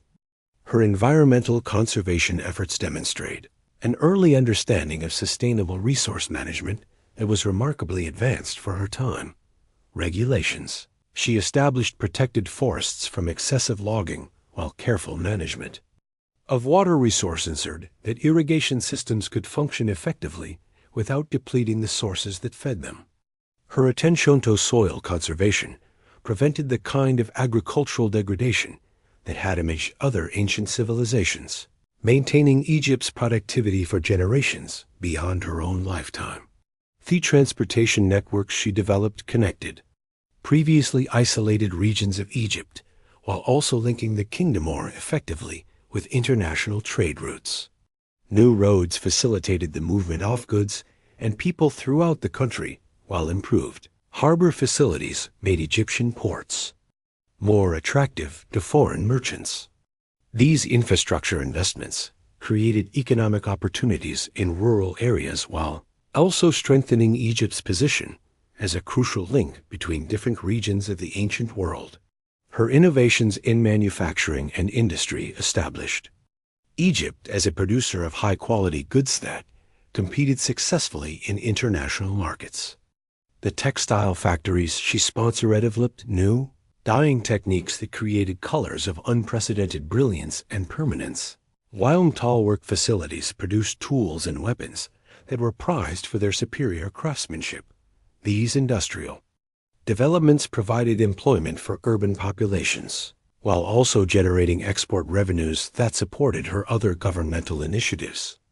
The scientific expeditions she sponsored expanded human knowledge of geography, natural history, and astronomy in ways that influenced scholarly understanding throughout the ancient world. Egyptian explorers working under her direction mapped previously unknown regions of Africa and Arabia, while also making astronomical observations that improved navigation and calendar systems. The botanical specimens they collected enriched gardens and agricultural development across the Mediterranean region. Her religious policies demonstrated a sophisticated understanding of spirituality as both personal experience and social institution while maintaining her own devotion to traditional Egyptian deities. She also supported the religious practices of other communities within her kingdom, creating an atmosphere of tolerance that reduced conflicts between different ethnic and cultural groups. This approach to religious diversity became a model for later rulers governing multicultural populations.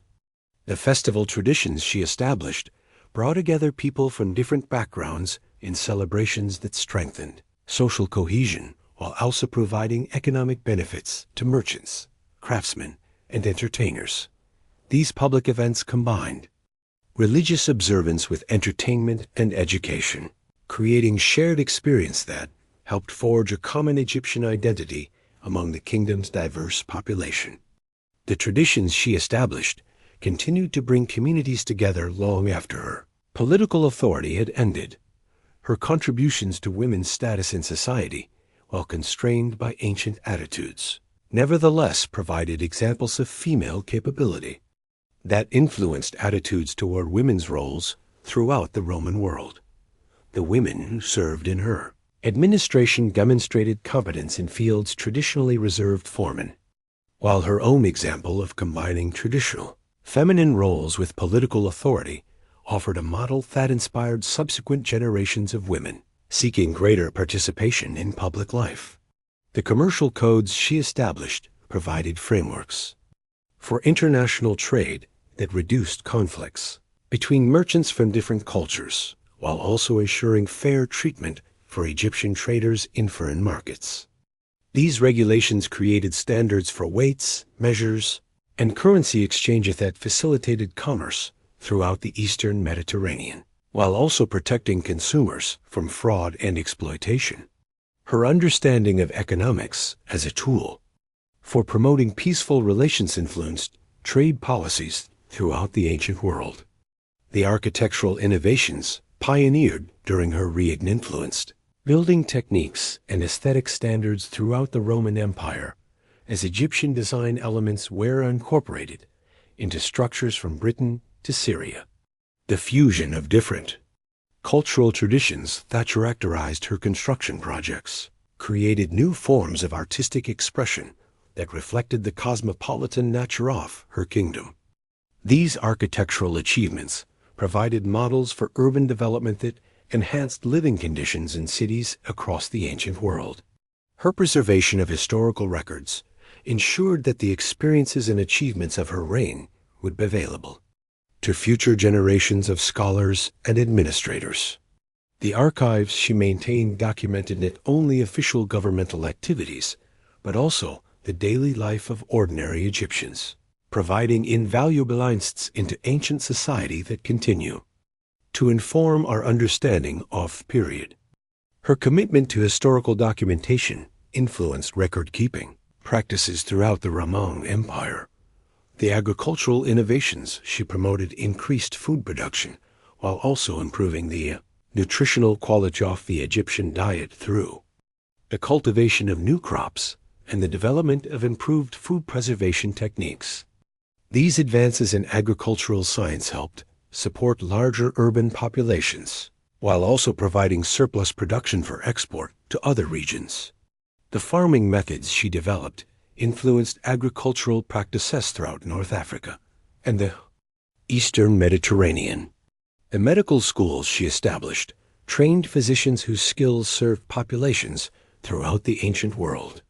As Egyptian medical knowledge was combined with discoveries from other cultures, the surgical techniques developed in these institutions, building upon Egypt's sensient expertise in anatomy, advanced medical practice in ways that saved countless lives. The pharmaceutical research conducted under her patronage led to new treatments for diseases that had plagued humanity for centuries. Her innovations in communication technology improved the flow of information throughout her kingdom and beyond, as new methods for rapid message transmission were developed and implemented. The postal system she established enabled more efficient coordination between distant territories, while also facilitating commercial correspondence that supported international trade. These communication networks became models for information management. Throughout the Roman Empire, the cultural exchange programs she promoted between Egypt and other civilizations created lasting connections, faith-enriched human understanding and knowledge. Scholars, artists, and craftsmen who traveled between different regions under her sponsorship carried with them skills, ideas, and perspectives that influenced cultural development across 3 continents. These exchanges created networks of intellectual collaboration that persisted long after political circumstances had changed. Her approach to conflict resolution emphasized negotiation and compromise over military force, establishing precedents for peaceful dispute resolution that influenced diplomatic practice throughout the ancient world. Her success in maintaining Egypt's independence through skillful diplomacy rather than constant warfare demonstrate that intelligent leadership could achieve more lasting results than mere military strength. Understanding of diplomacy as an alternative to violence influenced international relations for centuries. The technological developments sponsored by her court advanced human capabilities in fields ranging from engineering and architecture to navigation and manufacturing. Egyptian innovations in these areas were adopted throughout the Roman Empire, improving productivity and living standards for millions of people. Her understanding of technology as a tool for enhancing human welfare influenced approaches to scientific research and development that extended far beyond her own lifetime. As we approach the gentle conclusion of our peaceful journey through Cleopatra's extraordinary achievements, let your thoughts rest upon the remarkable truth that her life's work created positive changes that continued to benefit humanity long after her reign had ended. The innovations she pioneered, the institutions she established, and the precedents she set provided foundations for progress that influenced the development of civilization itself. The soft murmur of the eternal Nile carries with it the gratitude of countless generations who benefited from her wisdom, vision, and dedication to human advancement. Her story reminds us that true greatness lies not in the accumulation of power for its own sake, but in using whatever authority we possess to create lasting improvements in the lives of others. The bridges she built between different cultures, the knowledge she preserved and expanded, and the prosperity she created continue to enrich our world more than 2 millennia after her death. That rests now in the peaceful understanding that Cleopatra's remarkable legacy offers timeless inspiration for anyone seeking to make a positive difference in the world.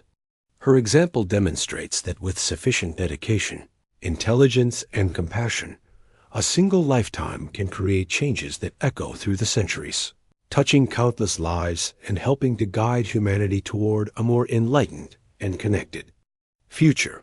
Let the gentle rhythm of the ancient waters carry you into dreams where her vision of peace, prosperity, and understanding between all peoples continues to flourish and grow.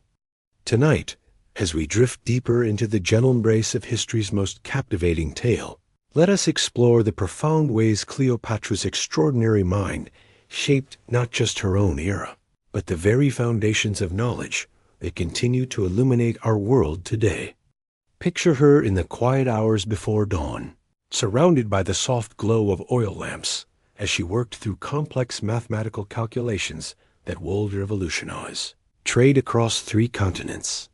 Her intellectual curiosity knew no boundaries, extending into territories that most rulers of her time never dared to explore. While other monarchs concerned themselves solely with military conquests and palace intrigues, Cleopatra delved deep into the mysteries of astronomy, spending countless nights in the palace rooftops with her scholarly advisors, mapping the movements of stars and planets with a precision that astounded even the learned astronomers of Rhodes. And Athens. These celestial observations weren't mere academic exercises.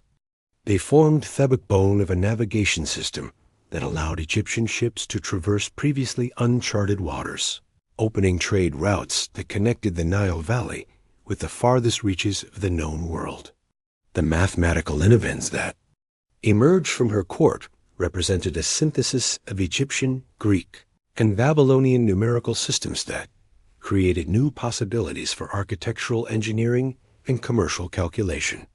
Picture the royal scribes working by lamplight, developing accounting methods so sophisticated that they could track the movement of goods across vast distances, calculate compound interest on loans that spanned multiple growing seasons, and determine the optimal tax rates that maximized royal revenues while maintaining popular support.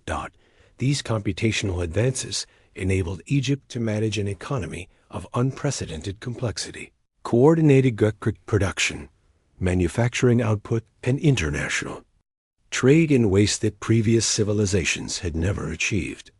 Her fascination with natural philosophy led to groundbreaking genesis in chemistry and metallurgy that transformed Egyptian manufacturing capabilities. The workshops she established in Alexandria became laboratories where craftsmen experimented with new alloys, developing bronze formulations that produced stronger weapons and more durable tools. Her personal involvement in these technical pursuits reflected a hands-on approach to leadership that distinguished her from rulers who remained isolated in their palaces, removed from the practical realities of governing a complex society. The agricultural research she sponsored represented perhaps her most far-reaching contribution to human welfare, as Egyptian farmers working under her direction developed new cultivation techniques that increased crop yields while preserving soil fertility for future generations. These innovations weren't limited to grain production. Her agricultural specialists successfully introduced crops from distant lands, creating botanical gardens that served as living libraries of plant knowledge. Spices from India, fruits from Persia, and medicinal herbs from Ethiopia were carefully cultivated along the Nile, providing Egyptians with more varied diets while also creating new sources of export revenue. Her understanding of hydraulic engineering enabled the construction of irrigation systems so advanced that they continued to function effectively for centuries after her death. These projects weren't simply matters of moving water from one place to another. They represented sophisticated understanding of water pressure, flow dynamics, and seasonal variation that allowed Egyptian agriculture to achieve levels of productivity that supported urban populations of unprecedented size. The engineering principles she helped develop influenced construction projects throughout the Roman Empire. From the aqueducts that supplied Rome itself to the harbor installations that facilitated maritime commerce across the Mediterranean, the linguistic scholarship that flourished under her patronage created the ancient world's most comprehensive understanding of cross-cultural communication. As teams of translators working in the Great Library developed dictionaries and grammatical guides that enabled precise translation between languages that had never before been systematically compared, these scholarly projects weren't merely academic exercises. They provided practical tools that facilitate diplomatic negotiations, commercial agreements, and cultural exchange on an international scale. The translation techniques developed in Alexandria influenced the preservation and transmission of knowledge throughout the ancient world, ensuring that important ideas could cross linguistic barriers that had previously isolated different civilizations. Her contributions to medical knowledge built upon Egypt's ancient expertise in anatomy and healing while incorporating new discoveries from physicians trained in different traditions. The medical schools she established became centers for research. They'd advanced understanding of human physiology, surgical techniques, and pharmaceutical preparation in ways that saved countless lives throughout the ancient world. Egyptian doctors trained in these institutions carried their knowledge to the farthest corners of the Roman Empire, while also preserving traditional healing practices that might otherwise have been lost during periods of political upheaval. The geographical expeditions she sponsored expanded human knowledge of the world's physical features and natural resources. As Egyptian explorers working under her direction ventured into previously unknown regions of Africa, Arabia, and the Indian ocean, these voyages of discovery weren't motivated solely by commercial interests. They reflected genuine scientific curiosity about the natural world and its diverse inhabitants. The maps and chronicles produced by these expeditions provided invaluable information for subsequent generations of traders, diplomats, and scholars, while also demonstrating that systematic exploration could yield both practical benefits and intellectual satisfaction. Her innovations in urban planning created cities that balanced functionality with aesthetic beauty, providing models for metropolitan development that influenced architectural thinking throughout the ancient world. The public spaces she designed in Alexandria and other Egyptian cities combined practical considerations like traffic flow and waste management with artistic elements that enhanced the daily experience of urban life. These planning principles recognized that effective governance required attention to both material needs and spiritual well-being, creating environments that supported human flourishing in all its dimensions. The festival traditions she established demonstrated sophisticated understanding of community psychology as these celebrations combined religious observance with entertainment, education, and commercial activity in ways that strengthened social bonds while also providing economic benefits to participants. Her festivals weren't merely occasions for popular amusement. They served as vehicles for cultural transmission, diplomatic display, and economic stimulation that enhanced Egypt's prosperity and international reputation. The precedents she established influenced public celebrations throughout the Roman Empire, creating traditions that helped diverse populations develop shared identities and common loyalties. Her approach to legal administration balanced traditional Egyptian practices with innovative procedures that addressed the needs of an increasingly diverse and complex society. The court systems she established provided fair hearings for citizens regardless of their ethnic background or social status, while also maintaining the ceremonial aspects of royal authority that legitimized her rule in the eyes of conservative nobles.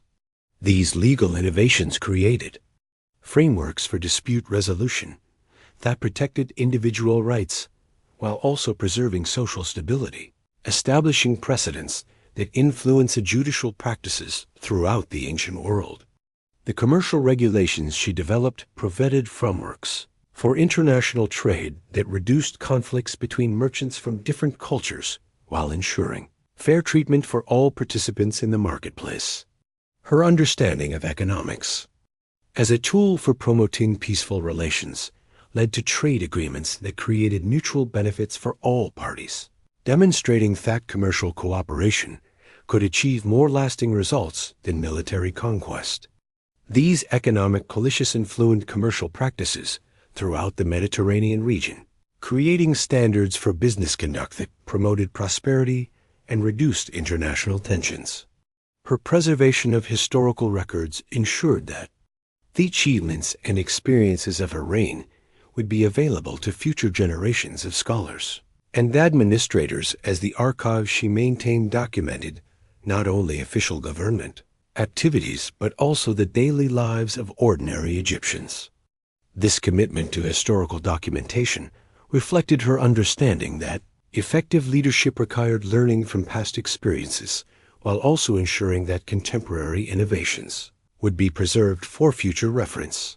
The recordkeeping system she established influenced Gurtan administration throughout the Roman Empire, creating standards for documentation that enhanced administrative efficiency and accountability.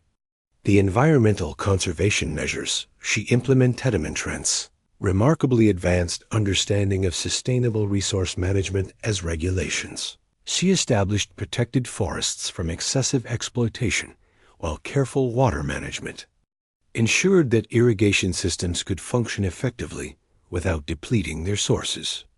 Her attention to soil conservation prevented the kind of agricultural degradation that had damaged other ancient civilizations, maintaining Egypt's productivity for generations beyond her own lifetime. These conservation principles established precedents for responsible resource stewardship that influenced Senbarontan thinking in subsequent civilizations. The technological innovations developed under her patronage advanced human capabilities in fields ranging from metallurgy and engineering to navigation and manufacturing, as Egyptian craftsmen working with royal support created new tools, techniques, and processes that enhanced productivity and quality throughout the kingdom. Her understanding of technology as a tool for improving human welfare led to innovations that were adopted throughout the Roman Empire, enhancing living standards for millions of people, while also demonstrating that systematic research and development could yield practical benefits for entire societies. The educational initiatives she promoted extend learning opportunities far beyond the traditional elite circles, creating schools in provincial towns that brought literacy and mathematical skills to populations that had previously been excluded from formal education. These programs weren't simply matters of basic instruction. They preserved local languages and customs, while also providing students with the skills needed to participate effectively in Egypt's increasingly complex society. The educational methods she developed influenced teaching practices throughout the ancient world, creating precedents for public education that recognized learning as both individual right and social necessity. Her contributions to philosophical understanding emerged from the scholarly discussions that flourished in her court, where thinkers from different cultural traditions exchanged ideas about ethics, politics, and the nature of human existence. These intellectual exchanges weren't merely academic debates. They addressed practical questions about how societies could be organized to promote justice, prosperity, and human flourishing. The philosophical insights that emerged from these discussions influenced political thinking throughout the ancient world, providing frameworks for governance that balanced individual liberty with collective welfare. The artistic achievements sponsored by her patronage created new forms of creative expression that combined Egyptian traditions with international influences, producing works of lasting beauty that captured the cosmopolitan spirit of her reign.